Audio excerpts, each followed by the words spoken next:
En Chine, la saison de récolte des feuilles de thé commence. Et c'est dans cette grande plantation que pousse l'une des variétés de thé les plus célèbres de Chine, le Longjing. Mais aujourd'hui, je ne suis pas venue ici pour le thé lui-même, mais pour voir de mes propres yeux comment les feuilles de cette plante sont collectées par un travailleur spécial, un robot.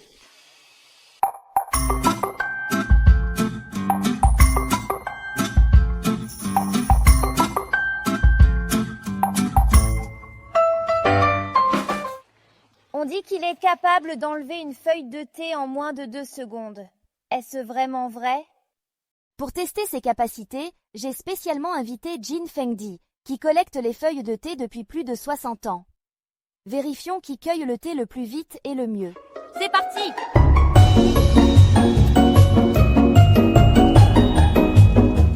Pour l'instant, ça va. Voyons comment se porte le robot. La cueillette de thé par le robot se déroule en 2 étapes, la taille des pouces et l'aspiration des feuilles à travers un tube spécial. À l'extrémité du bras robotique, il y a de petits ciseaux qui sont positionnés avec précision à l'aide d'une caméra 3D. Après avoir découpé la pousse à travers un tube à l'extrémité du bras robotisé, les feuilles de thé tombent dans le panier.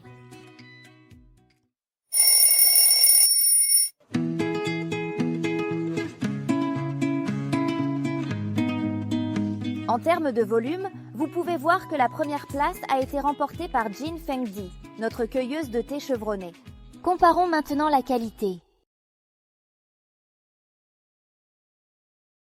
On peut voir que le thé cueilli à la main est très homogène, principalement un bourgeon et une feuille. Avec la collecte à la machine, les bourgeons semblent également reconnus.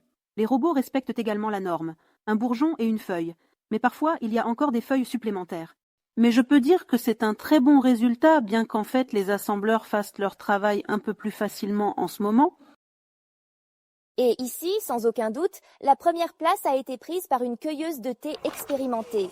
Cependant, vous devez comprendre que pour les robots, effectuer le travail délicat de collecte du thé à ce niveau est déjà une percée.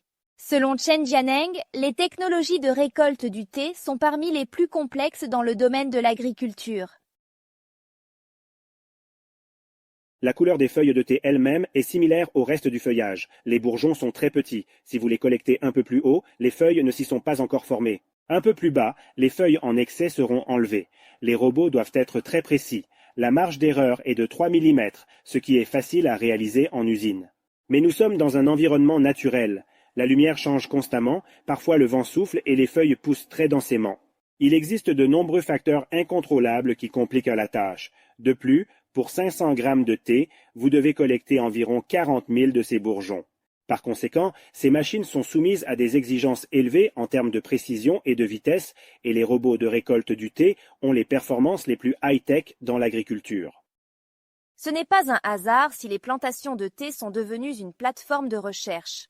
Selon le scientifique, les robots sont conçus pour aider à faire face à la pénurie de main-d'œuvre dans ce domaine.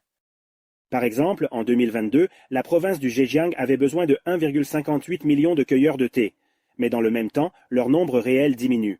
Selon nos données, l'âge moyen des cueilleurs de thé est maintenant d'environ 65 ans. Ce chiffre augmente chaque année, car les jeunes ne sont pas très enclins à s'orienter vers ce métier. Les robots de cueillette de thé sont encore en phase de recherche et de développement. Selon les scientifiques, dans environ 3 à 5 ans, un tel robot pourra être largement utilisé dans les plantations des producteurs de thé.